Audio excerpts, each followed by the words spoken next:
Hi, I'm Carl Azus, and this is CNN Student News. We're back to bring you Chào các em, headlines chào from mừng các around em the theo world dõi chương trình and out of CNN this Students world. News. US Đây là political Kao spotlight Oyo. is on Tôi Texas mang đến today những thông as tin that mới nhất state trên holds thế its giới. presidential Trước hết là primary những thông election. tin We're going to tại have Texas results ngày on hôm that nay later on this trong week. buổi lễ We start Memorial today Day. with some sights and sounds from the Memorial Day weekend.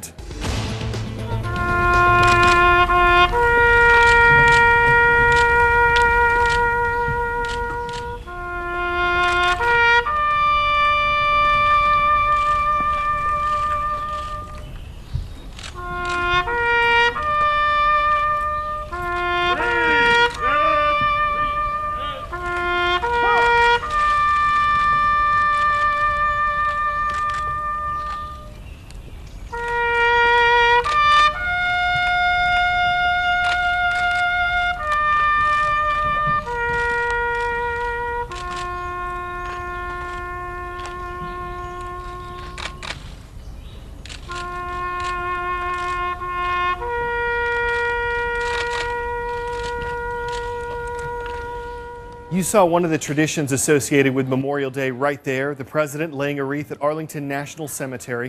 Tổng thống đã tham dự vào buổi lễ để được tổ chức trong cả nước. Đây là buổi lễ để tưởng niệm những người thanh niên và phụ nữ đã hy sinh trong quân đội Mỹ vì sự tranh đấu ngoan cường của họ. Chúng tôi muốn nói đến những người con trai, con gái của những cựu quân nhân này tưởng niệm như thế nào.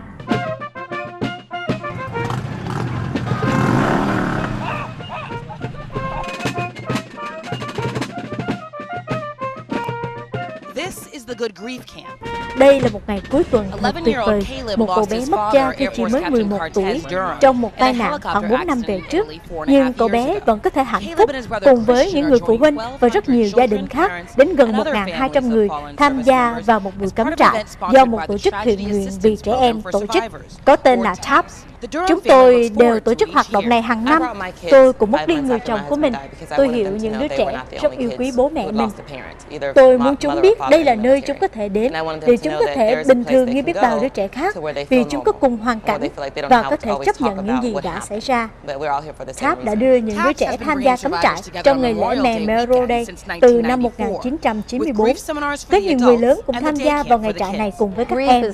Chúng ta đã không thể thay đổi được số phận của chúng, nhưng với trái tim mình, chúng ta có thể xoa dịu những mất mát của các em. Điều đó thật sự ý nghĩa. Another young widow who was pregnant at the time of the loss, a mom who was grieving the loss of her only child. What does this weekend mean to you? What does it mean to you? Em cảm nhận như thế nào? Em thấy dù rằng ba mẹ mình, chồng hoặc vợ mất đi, chúng ta vẫn có thể vui sống. Đó chính là ý nghĩa của ngày trại này. Đối với gia đình, cuối tuần qua chính là dịp để mỗi thành viên thấy không cô đơn. If you go to the Spotlight section on our homepage, you'll see a link to something called Home and Away.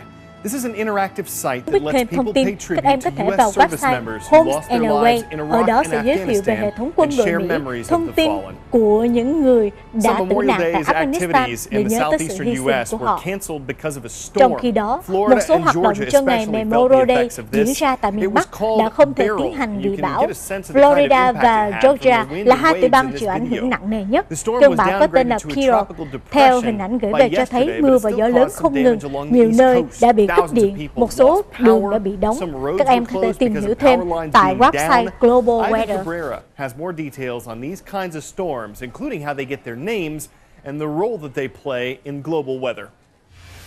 A tropical cyclone is an area of low pressure that forms in the tropical regions of the world.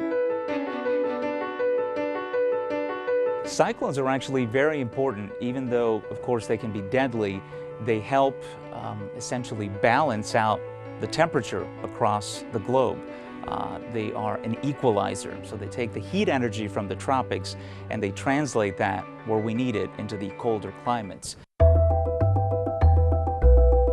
The generic term for it is a tropical cyclone. That can refer to any cyclone that has a closed center of circulation anywhere in the world, like in the Atlantic. When they get strong enough to a certain wind speed, we call them hurricanes. But if you're in the Western Pacific, a hurricane is called a typhoon. There is no difference between a hurricane and a typhoon except in the name. They're both tropical cyclones. The naming system is based on the World Meteorological Organization. There's a list of names depending on the basin In the Atlantic Basin, we recycle the names every 6 years. If a storm becomes particularly intense or is devastating for a coastline or has a lot of casualties associated with it, we retire the name and don't use it again. For example, Hurricane Katrina, that name will never be used again. See if you can ID me. I'm an international group that changes presidents every month. My goal is to maintain global peace and security.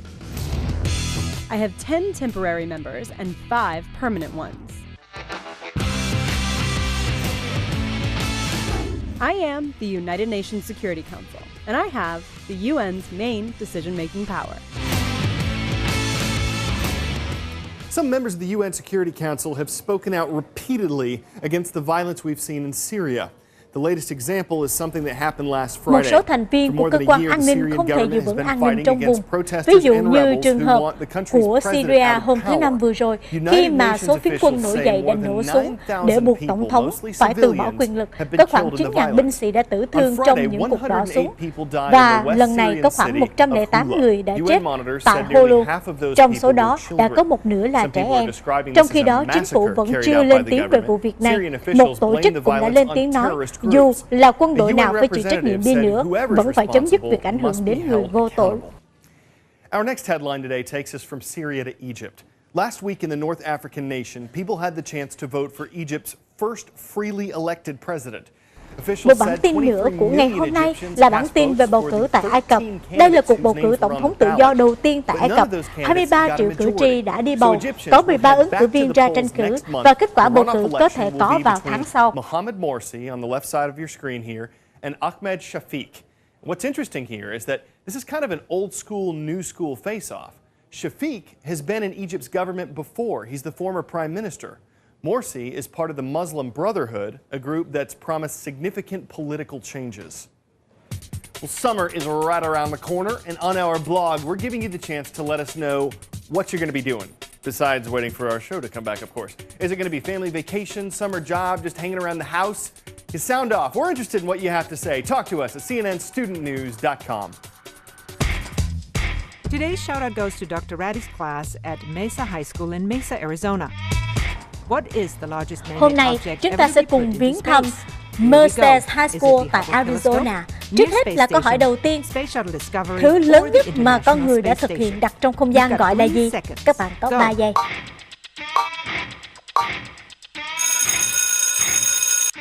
The International Space Station is the largest man-made object to be put into space.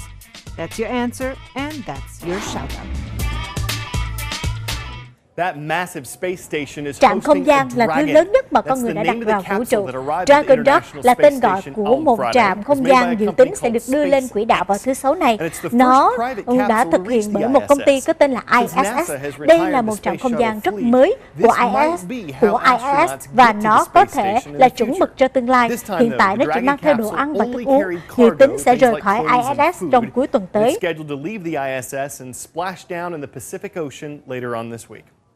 Finally today, if you're going to San Francisco, we hope you get there in time for this. City's famous Golden Gate Bridge turned 75 this year, and San Fran is celebrating that anniversary with explosive style. It took 20 computers, more than 5 Nếu miles tuần qua of các wire, bạn các bạn đã đến San Francisco, hy vọng là các bạn đã đến đúng vào lúc xảy ra sự kiện này. Cầu Golden Gate đã tổ chức kỷ niệm 25 năm thành lập. Họ đã tổ chức với một phong cách rất độc đáo chưa từng có, với 20 computer và diện tích rộng hơn 5 miles. 2 tuần để chuẩn bị với một màn trình diễn pháo bông dài 25 phút với 14 ban nhạc đã trình diễn trong sự kiện tuyệt vời này. Và bây giờ, chào tạm biệt và hẹn gặp lại các em.